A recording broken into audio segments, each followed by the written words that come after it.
you get it? Is it on? Hello, everybody. Welcome to another episode of Taking Over the World. What's up, Aaron? It's just living, buddy. Just living. Well, you were struggling with the cord today, so yeah, I saw Listen, that.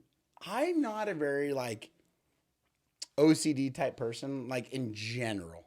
I know there's, you have people that are very, but I do have, little things, when it comes to, the position of things and, when the cord's out of place, it just threw me off. You get things that throw you off. Yeah. Listen, I feel like we got to recap the draft a little bit. I saw the timer go off. I feel like it's officially the OGRE Network. You are officially on the clock. Well, it happened. They did. They took Caleb Williams. We knew that. I know, but there's still a little part of me that's just drop a little bit. I wanted a Kevin Costner draft day situation where go eat your pancakes. Yeah, probably one of the greatest lines of all time. The greatest line of all times. Go eat your pancakes. And it was much better than that. Oh, yeah. Well, we'll censor it a little bit for this, but we'll it was be a much politically correct. Oh, yeah. When Bo Callahan starts dropping. What's wrong with him? What do you know? Why is he dropping? Can I be honest with you? I just think he's a bust. I think there's a couple guys in there that I think are bust. I could be dead wrong. I have no authority on anything. But I was kind of hoping he'd drop a little bit. So, recapping the draft, how did your team do in the draft? The Arizona Cardinals. Well, and I have two teams. Obviously, I'm pulling for the Raiders, the local team. Right. You want to see them do well. The Brock Bowers pick kind of caught me off guard. I didn't think we were going tight end right out of the gates. But I got to imagine we were probably potentially looking at a quarterback. I wasn't in love with the Penix pick, what I was kind of hearing. But Atlanta going them, that might have thrown a wrench in what they had. But I also heard rumblings like that cornerback, Tremlin or whatever out of Alabama. I thought they might go defense. But hey, listen, everybody else seems to be pretty good with it. They're probably much smarter people in that room than me. So seems good. I thought maybe day 2 or day 3 they might pick up something. The Spencer Rattler thing was intriguing because he was an Arizona guy. He went to school with my brother, actually. Did he? Same high school and stuff like that. But I guess a lot of people talking about his social media thing, that QB1 show, kind of hurting the reputation a little bit. Well, what I was hearing was he was in a really good spot now because he wasn't going in with a ton of expectations. Sure. Where everywhere he's gone with all these expectations, and he's always had to perform at a certain level because of expectations. Now he's coming in with no expectations. Well, you figure, okay, let's say 32 teams. Yep. Let's say everybody opens day 1, regular season, makes the cut with 3 quarterbacks on their roster. Yep. Well, I'd say it's average, right? So quick math, even from where I'm from, that tells you that's 96 quarterbacks. Yep. So you figure 96 positions in the country, 96 job openings, and he's one of them. It's something to hang your hat on. Speaking of jobs, it was funny because I know most of these athletes that are getting drafted are 21 to 23, 20, some 24-year-olds that are a little older, but they're all young.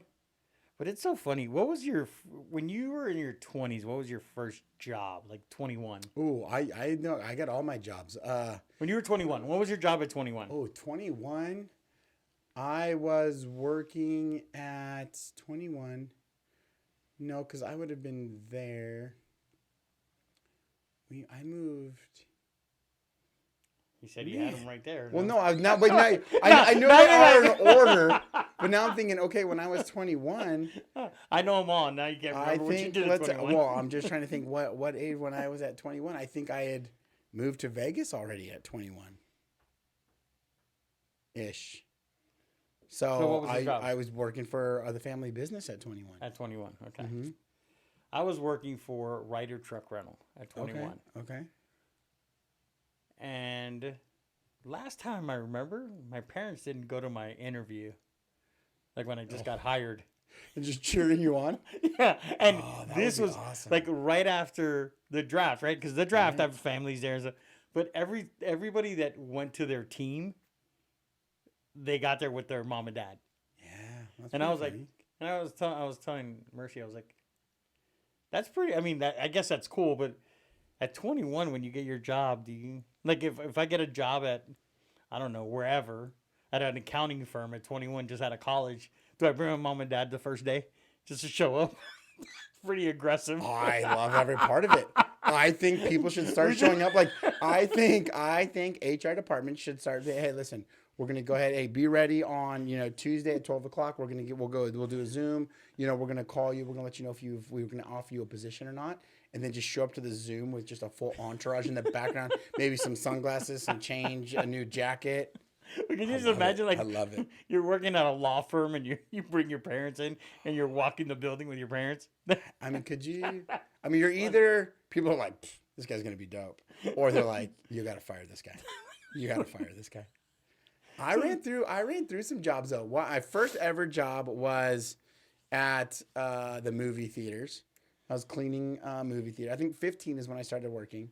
Okay. So, because I wanted a truck. My dad was like, that's great. I want a lot of things. Congratulations. Welcome to the real world. And he's like, listen, you get a job.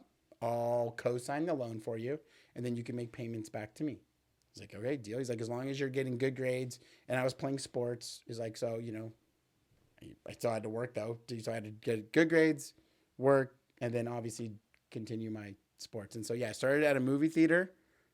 Then I went to a pizza parlor, like the pizza place that was right across from our high school where everybody went. So that was cool because you worked with the older kids on the baseball teams. The guy that owned it at the time was called Rudy's Pizza, and he was involved at the school. I think he was even a teacher for a little while there. But it was cool because he would hire the students, he was flexible. Obviously you couldn't run amok in there, but when you were younger and worked there, the varsity baseball team would be the head guys, but you got to work with them. So it was really cool. Then after that, I had a cool one. I worked down in Newport Beach in the boats. I was a crew member for yacht charters. So we were in charge of the boat, and we'd have weddings on the boat, corporate events. That was a pretty dope one. Then I was a server for a while, the Village Inn. When I first moved to Arizona after California, I was a server at the Village Inn. Did you have a demo that'd like to tip you well? Oh yeah. And I'll bet you a demo. Yeah, I know exactly. First of all, when I went through the training, I got the special pin, like freaking honorary server trainee of the deal, because that was the jam, right? There's two things that I'm good at, and talking to people is definitely one of them. I haven't figured out what the second one is yet, but it's got to be something. Oh yeah, dude, I was. What do you think the demographic was? I mean, it's a no-brainer. Little old ladies? The old people. No, the retirees that would come in for their coffee and pancakes. Oh, I'd have a line it'd be Sunday morning, Saturday morning, whatever it was. And we'd have my section would be full with two people wait. No, we'll wait for Aaron's section. Oh, I had that was my demo. That's my demographic. It's my jam. Nice. I think because, believe it or not, I actually can listen pretty well. Most of the time I'm talking, but I don't know, man. I guess it's just the charming face that I have. They just like to tell me things. So, what was yours? What were your first couple jobs? Oh, geez. I know the Ryder truck one, but what was your first job? My very first job was at 10 years old. I worked at a flea market selling shoes. And I don't know if I was selling shoes or I was just loading and unloading trucks for one of our neighbors. But I did that for a while. Then I did that for a long time. I did that for 3 years. So I did it until I was 13, 14. Then I went to a place that was Chicken Unlimited. It served fried chicken in Florida. And chicken wings. It's funny that, okay, you start thinking about jobs and it's not this is not the, I walked uphill both ways to school in snow. No. But it's you know what you don't see anymore? One, you still see some kids getting into the workforce that early, but now, it's a little bit later, which is fine, whatever. But it's I also remember, now that I'm thinking about my kids, I remember having to mow the lawn, on the weekends. I remember having to wash my parents' cars on the weekend. Yeah, but those weren't jobs. Those were called chores. Yeah, but it's did your kids do that? Or, I mean, now that they're older, but I mean, did you have your kids do that? We live in Vegas, so we don't have lawns to mow. I had a lawn in the backyard for a while. In Vegas? Yeah. Oh, we don't have lawns. Oh, I resodded that baby all the time because it died every year. And the landscapers were it's going to continue to die because the soil's bad. You get too much shade back here. I'm I'll prove you wrong. Every year's God dang, he was right again. But not this year. This year I'm going to do something different. And then until about 5 years ago, it's I did do something different. I put in fake grass. Yeah, no. My kids did like their own chores. My kids don't have enough chores. They clean their I've just rooms. realized this. They clean their rooms. I started them young, washing their own clothes. I'm still washing my own clothes. You're still doing that, huh? Oh, yeah. Interesting. Yeah, but I had them like washing their own clothes. I should have given them more chores. I feel like my kids need more chores. I feel like they got it too cushy, I feel like. I think Braxton the other day was like, "Can somebody make me a grilled cheese?" I'm like, "Bro, you get down here and make a grilled cheese." Yesterday he wanted like Andy to make him like some pizza rolls or something. I think I was headed out with Beckham somewhere, and when I got home, like he's like, "Fine, then I just won't eat." Like, okay, don't eat. I feel like that's the answer. Things are about to change. Ooh, probably not. So recap my draft. Okay. We should have gotten a cornerback in the first round because they were all available. Corner. Yeah. We got an edge rusher. Okay. And I was really upset. And I felt like actually like I was the general manager for the Dolphins. Oh, okay. Because my phones were going off. I was texting back and forth with several people. Okay. Yeah, people were like, "Hey, what do you think we're going to go with? What are you going to, every time something went wrong. When a pick like the Michael Penix pick, I was like, I got texts from people like, "Hey, what's going on? What do you think? Why did you do that?" So yeah, I felt like a general manager, like I was actually doing a job that day. So I wasn't too happy with the pick at first, but when I talked it over with my brother and we started looking at things, Dolphins last year, because of the injuries on our edge rushers, we were calling people that were on the couch that had been retired for like 2 years. Be like, "Can you just show Kurt up?" Warner, stocking shelves to quarterback MVP type deals. No. We were getting extra. Could you just stand there? Don't hurt yourself. Don't pull a muscle. Just sit get there. in the way. Just stand there and hope that somebody can run into you. Okay. So yeah. But overall, I graded it a B+. Oh, you got a grade on it. Okay. Yes. And then I heard they signed some undrafted free agent that was there was some speculation about him or something. I heard they're like I don't know. I just read something. It said like Dolphins signed some like offensive tackle undrafted free agent, but there was kind of like I don't know if he did something or not, or they were just worried about his character or something. Yeah, that's all of them. That's Miami. You always bring the people that need character adjustments to Miami. Because Miami's such a wholesome place to raise people and be nice. I think not. I think the Cardinals did good. I mean, obviously, I was very happy with the Marvin Harrison Jr. pick. I think that was a great pick. I mean, you have to go. I think it was the no-brainer, obviously. But then I was wondering, why wasn't his dad there? Why wasn't Marvin Harrison there? And I started Googling, and I couldn't find it. His dad didn't seem to be at the draft. No. I'm trying to figure out why. I went on like an hour-long hunt to try to figure out why. I mean, he had like a pendant, like a necklace, like honoring him and stuff. But that's weird. That seems like Andy said, like seems like an event like you would want to be there. Like kind of put everything else to the side for to be there.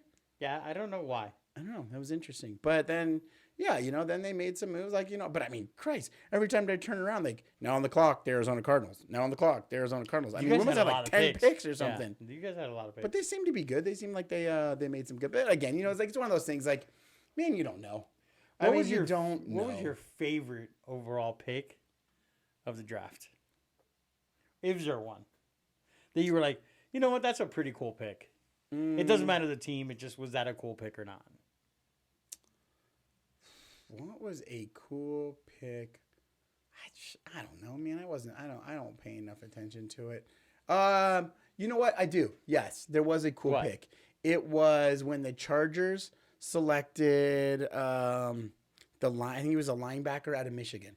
And then they put up his story. It was like, hey, he went to I think he was adopted from his dad. I forget what country they were from, but basically he was there. His dad passed away. He went to an orphanage. This family met him in the orphanage. They had fostered 11 kids. They when he came back to the States, they adopted him. He went on to go to a Michigan camp one time, and out of the camp, they gave him some scholarship. So he played for Harbaugh at Michigan, and then Chargers drafted him. So I went from not thinking of anything to, I remember that one. I was like, dude, that's pretty cool.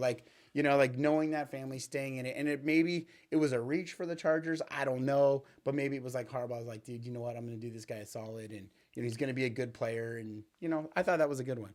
That seemed cool. So I have 3. Oh, my Lanta. because I watched the whole Bro. draft. So the first one I think was really cool was Jeremiah Trotter Jr. Oh, the Eagles when they traded up to get him. Like, his dad played Yeah. for him. He wore 54. His dad wore 54, and jersey number 54 is available right now. Telling you, this is straight out of draft day when the running So, back, yeah. his dad called his son to tell I thought him. that was pretty cool. Like, Okay. you get Yeah, to play. that's dope. Yeah, That's where you cool. grew up watching your dad play, and now you're playing in the same team. That's pretty cool. That's fair. I like that. That was the first one. Second one was when the Commanders picked Luke. Oh, yeah, McCaffrey. Yep. Yeah, that was cool. I've seen that video like 100 times. That was But cool. did you hear the coach say, "Hey, I just got off the phone with your brother"? The general manager was like, "Yeah, I just got off the phone with your brother. Yeah, he told me to pick you." Yeah, there. I remember seeing some like cuts like where they were showing McCaffrey on the phone, like Christian McCaffrey Yeah. on the phone. So So that's cool. That's cool. And then the last one was a cornerback, and I think he went to the Eagles as well, if I'm not mistaken. Or I forgot where he went specifically, but he's a cornerback that had D2 scholarship. His dad died. So he left school and started working to help his mom and stuff like that. And he kind of gave up on football. His mom brought him to a 7-on-7 semi-pro team in their town. He played.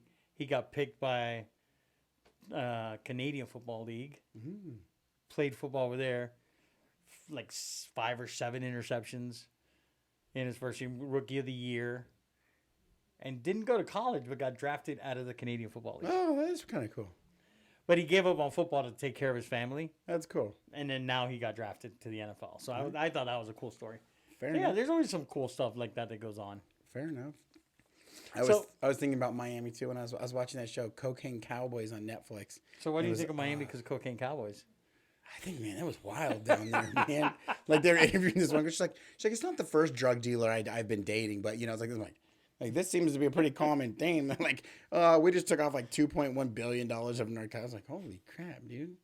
I feel like the guys could have stayed a little bit more low key. I think that's the problem with these guys. No. They just like to go big. I mean, boats and cars and Again, planes. Miami's is really weird. Miami's a weird place. So how was our boot camp training? I thought it went really good, you know, and I think it gained some momentum as the week went on, right? And I think that's kind of like everything is like people are like, oh, like I don't want to support this or whatever. They're competition. Then you start to realize collaborators. Then you start to hear the comments, and then you start to see the people how we interact. And that's what I feel like a lot of the feedback we were getting is like your guys' energy is different. You know, the way that you go about presenting things is different. Where I think it's a lot of education and things that people go to. It's very much like, okay, if this, then do this, say this, here you go, this is how you do this. It's like 2 + 2 = 4. You know, it's like, Right. It's very robotic. It's very mundane. It's very boring. And where with ours, you know, like it's kind of like it's almost like it's a live event as far as like, you don't know where it's going to go. It's kind of like almost like, you know, like some of these comedy guys that are just storytellers. Like that's where ours is. We have our bullet points. We know the topics we're addressing, but as questions came up, we're able to adapt. Like, oh, like, well, what happens to this? Well, let me tell you what happens is because this is where I screwed this up and Right. cost myself $17,000. This is where I dropped the ball here. And so I think it provided a lot of value, one, for like the agents to realize like they're going to make mistakes. It's normal. It's how you adapt from that, how you surround yourself to where those mistakes don't cost a client a home, thousands of dollars, whatever. You know, and how to hit things head on. And I think having that real world experience, it kind of lets them breathe a little bit and be like, okay, I get it. But then the energy was high. I mean, people were laughing, having a good time. But I mean, we had a client, one of the agents afterwards text us like, I'm so mad I can't be there tomorrow. Like, can I come do like a shadow event at an open house with you guys? I don't want to miss the day, but I just happen to have. So I thought it picked up a lot of steam. I was happy with it. And I think everybody that was there, I think had a good time with it. Yeah. I think it was worth their time. I don't think anybody went there and was like, well, that was a waste of 4 days. No, I know that I think the more like we keep doing it, right? We keep doing it to help and to be part of our community, right? We want agents to be better. We want agents to understand, not that we're the greatest, because I'm not saying I'm the greatest agent in the world, but we want them to be able to focus on more than just the commission, right? Focus on how to take care of clients, how to ask the right questions to help the clients and figure out what their needs are. And I think the more we do that and the more we keep doing it, I think it'll keep getting more traction. One of the things I actually love that you brought up, and because it goes to the fact is what kind of our mindset is. It's more of a providing a collaboration. Like, right, we're not here. There, it's free to take. There's no obligation. The door's open. Right. You don't like it, leave. That's fine. Like, like whatever. Like, you don't have to come back the next day. But I think one of the things that you told somebody is that my job in this training is to help you become a better agent. Why? Well, because one, if you decide a team is the right fit for you and our style is the right fit for you, because we've talked about this, to be on our team, it takes a certain individual. Right. From a character standpoint, a culture standpoint, a laughability, a humility standpoint, like we're not everybody's cup of tea, but we're good with that. We're not trying to be everybody's cup of tea. You can go to all these different teams and everybody's going to have a different style, whether it's the luxury brand, the commercial only brand, the both brand, the suit and tie everyday brand, whatever it is, everybody has their niche and it's okay. But that's what people have to realize, like, you're not going to be everybody's cup of tea. Right. But what you told the person is that whether you join our team or a team or you become a solo agent, my goal here is to help you become a better agent, because if you're not working with me on our team, I still may have to collaborate and work with you on the other end of a deal. And I want to, if I see your name there, I want to be able to be like, oh, that's Aaron. I've known him from this training. He can do a good job. We can have this. Like, this is not going to be one of those transactions where it's like, oh, you're banging your head against the wall. It's like, What is this agent talking about or doing? And it makes your job harder, because we've talked about it. Once you get into that deal, it's like, we're on the same team. If you're the listing agent, I'm the buying agent. Like, we both have the same goal. We're both trying to get there together. It's kind of almost like, offense and defense. We have a little back and forth and a little rivalry, but at the end of the day, we're on the same team. We want to win the game. Right. And that's, so I loved when you told somebody that, like, that's my goal here to help you get there. I thought that was really cool. Because I think that's what we're trying to do, right? We're not doing it just because we want them to necessarily join our team, or it's more of like, hey, this is just another perspective. Yeah. Right. There's a bunch of trainings out there, and there's a bunch of people that talk about, hey, come sell real estate my way, come do things my way. And I'm like, okay, well, this is our way, right? This is how we do it. We joke around. We have a good time. Clients love hanging out with us. We like hanging out with each other, which is a good thing. Right. It's always a positive. But it's just fun. Like, we try to make it fun. Well, and that's the thing I would challenge people to, is like, I think you said it there too, is that there's 100 different educations you can go to on any given day. And I think you have to pick and choose what works for you, right? Like, I've said this story before, is that, when I started in production training here, I had an amazing coach. So that helped. We had very similar, just views and beliefs. So that was really good. But then at some of the trainings I started taking, I was like, you want me to do what now? You want me to, listen, I've been in business for a while. I've done some stuff. And what you're saying makes zero sense to me. Right. Like, I don't know. It was just, I don't want to say too much. I'm not trying to put anybody on blast. But I was like, whatever you're doing, like, that's not my style. And if that has to be my style, I guess maybe this career isn't for me. And as I started talking to people, it's like, and you were one of them. You're like, I distinctly remember you coming into one of the trainings and challenging. They're like, no, why do you have to do that? And I was like, oh, okay, I like this guy. I don't really know him yet, but because I've been thinking the same thing. Like, I don't want to go that style. And I remembered seeing that, and I was like, okay, this is a guy that I need to talk to more. And I started picking, and that was kind of where our friendship, relationship, and business partner, like, it developed, like, finding people that, have that same belief and style of your own. And then after that, one of the days we did speed dating. That was fun. That was interesting. I felt like it's team speed dating. Team speed dating, right? Yeah. I thought, our Tinder profile for our team was, Hans and Franz was, we got so many laughs out of that. And again, that just breaks the ice. Like, and we talk about, like, yes, we're fun. Yes, we laugh. We have a good time. But, like, that doesn't mean we're not good at what we do. And I feel like there's that connotation, like, oh my God, they're having too much fun. They must not, like, care about their clients. They must not be doing a lot of work. Like, man, last time I checked, like, not that we preach it, but numbers don't lie. Right.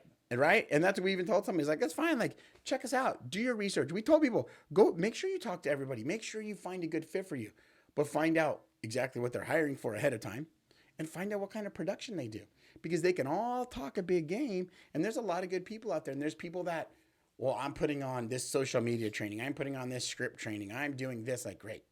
When was the last time you sold a house? Like, that's kind of what I want to know.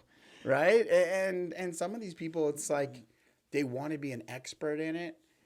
And that's how they come off. We don't come off as like we want to work. Our real estate 101 is like, come listen to us because we're the experts in real estate. No. It was like, hey, come listen, have a good time, learn something, ask a lot of questions, and we're gonna lay out a foundation of topics to talk about to help get you started, answer some questions, but then bring them up, and we'll tell you some real life examples. And I think that resonated. And like I said, it doesn't hurt that we're the top producing team in the brokerage, So it's and I think that the point is like you have fun, right? And when we talk to everybody, even that night, right? We're everybody's there with their presentations, right? Because they're selling themselves.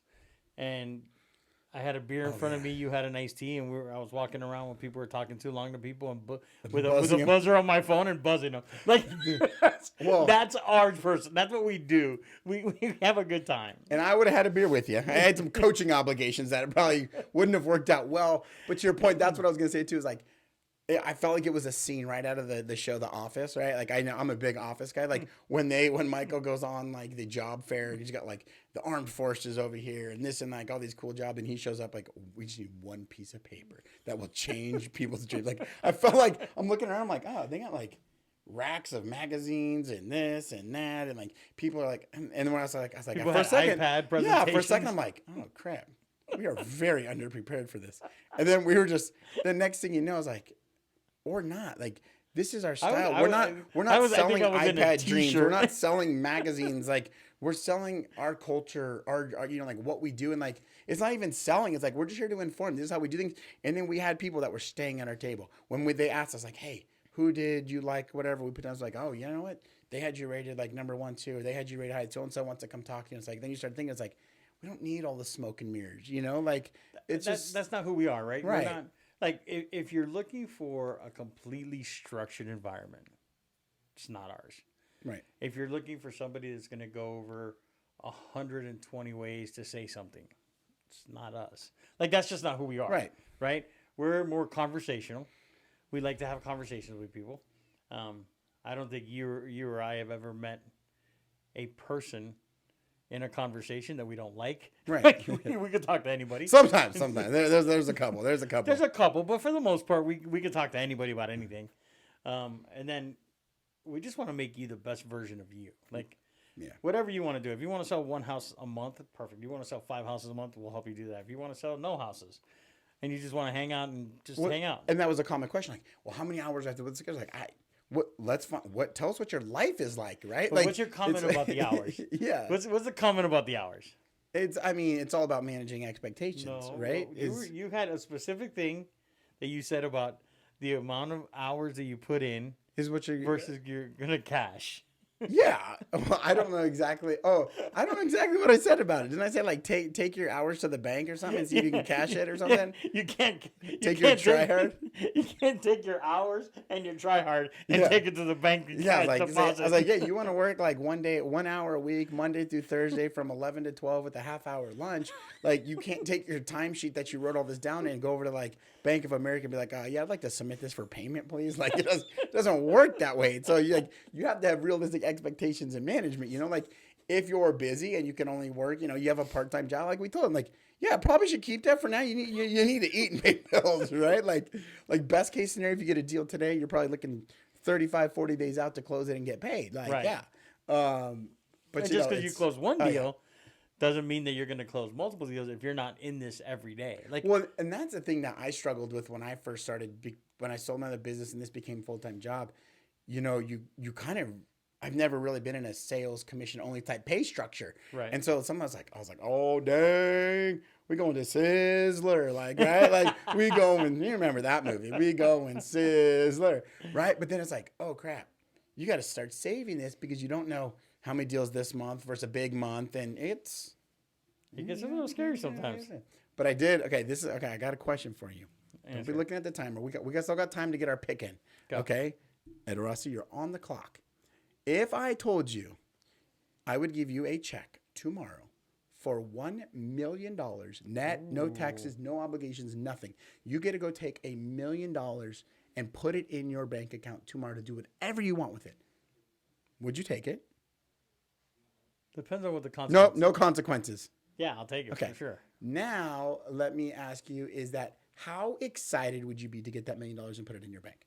And what if I told you I was going to follow it up every day and give you $1 million to put in your bank? How pumped would you be every day? Oh, stoked. Stoked, right? How would you take on life? Like, would it give you a different mindset? Yes. Okay. Because you'd be stoked. You'd be jacked, right? You'd be like, I'd be jacked. take it on the Right, right. Now, okay. Now here comes the tricky part. And I read this in a book that I was reading, right? Okay. Yeah, you were reading. Yeah, I was do those actually things? reading this one. I was actually reading this one. Snap. I only got 3 pages done in an hour, but I read them. It took me 4 times each, but I got them done. Okay. Now let me say. Now here comes the second part of it. Now you can either have that $1 million, or you get to wake up tomorrow morning. Which one would you take? Wake up tomorrow morning. Wake up tomorrow morning, right? So it essentially, the mindset is, and it works with 5 million, 10 million, 100 million, essentially is waking up in tomorrow morning is more valuable and more exciting than having $1 million in your bank account every day and getting $1 million. Right? Correct. So why don't we take that mindset every day into every day? Like, man, I was jacked to get $1 million a day for the rest of my life. But yet, I'm actually I would take waking up every day over the $1 million. So if we were that excited about getting $1 million, why do we not approach the day? Why do we not approach life with that kind of enthusiasm? But I try. You do try. I pretty much you try to try. do- But it may, like, and I wasn't saying like Right, you right, in general, but like right. there are some people, and there's even days that I wake up and I'm just like, it's a bad day. We got a lot going on or whatever. And I'm just like, I'm bummed or whatever. And then like when I was reading this last night, I was like, what do you have to be bummed about? Like, like you always say, like, you're always excited now, work now. Sometimes I go down these deep holes and I'm looking a month from now, 2 months Right. from now, whatever. And it's like, dang, when that comment was made and that question was posed, I'm like, yeah, I would be jacked if I had $1 million too. But yes, I'd rather wake up. Why don't I take that same excitement to every day? No matter how bad your day is going, you're alive, you're breathing. You have opportunity to make change. You have an opportunity to affect people's lives. Like we had an opportunity to do this or not to do this. To have we have choices, but it's like sometimes I think we forget and we want to play the victim card more than we want to just play the game, man. Play life. Enjoy it. When today's done, it's done. It's gone. Shit gone. Yeah, you know what? It's funny you bring that up because church this weekend, they mentioned something that was very accurate, right? So sometimes we say, well, I wish I had a bigger house. Yeah. Right? Well, Which we can help you get if you need one. Yeah. Sorry. Shameless plug, bad time. But if you say sometimes, I wish I had a bigger house. Yeah. Right? Well, somebody wishes they had your house. Yeah. Sure. Right? Or I wish I had a better car. Somebody wishes you had a better car. Sometimes you wish I had a better spouse. Well, somebody wants a spouse. So everything that you have to be appreciative for everything you have because somebody else doesn't have what you have and wants what you have. So I was like, so that's to the same point. Like wake up every day, appreciate the day, appreciate what you have. And there's a phrase that everybody says is a life changer, right? Instead of saying I have to do this, you say I get to do this.